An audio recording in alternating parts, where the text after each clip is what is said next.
given the paralysis now gripping her government and the irreconcilable differences in her party over its leadership, will she bring forward the election date to August the 3rd and let the people decide who should run our country?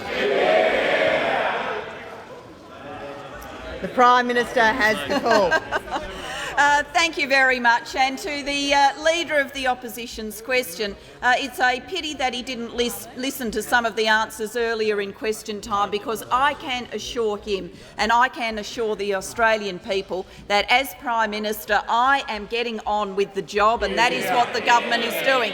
That's why I can come into this parliament today and say that through this parliament we have legislated to improve school funding, to invest in our nation's future, to enable every child to realise their full potential, a system that now applies to 6 out of 10 children, and historic Labor reform. 40 years since school funding was properly looked at. We have worked on this patiently over 5 years, and today it has gone through the parliament. And yes, of course, we need to strike more agreements with state premiers, and that's why we are continuing discussions. And I was able to report to the parliament today that the Premier of Victoria has opened the door to those good faith discussions, and let me assure the parliament we will be walking through that door.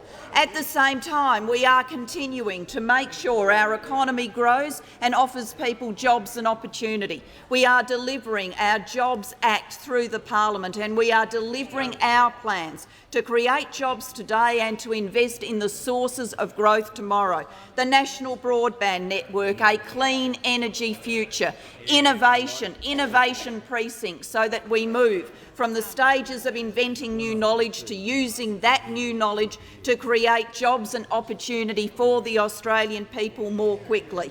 We are continuing to chart our nation's course in the Asian century, including me personally committing myself to an annual leaders' dialogue with the President of Indonesia in coming days, because we know our future is in this region, and we know that that offers our nation an historic opportunity to engage in this century of growth.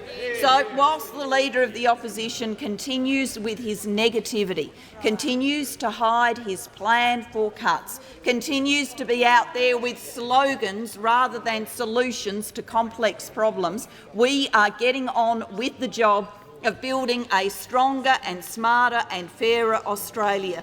And yes, in September, people will have the opportunity to judge. They will have the opportunity to judge who has the best plan for investment in our nation's future and who has a plan to cut to the bone and to bring our nation's economy to a standstill by cutting too hard and cutting in the wrong places. The Australian people will make that choice, and I certainly believe the Australian people will vote for a stronger, smarter and fairer future under a Labor government.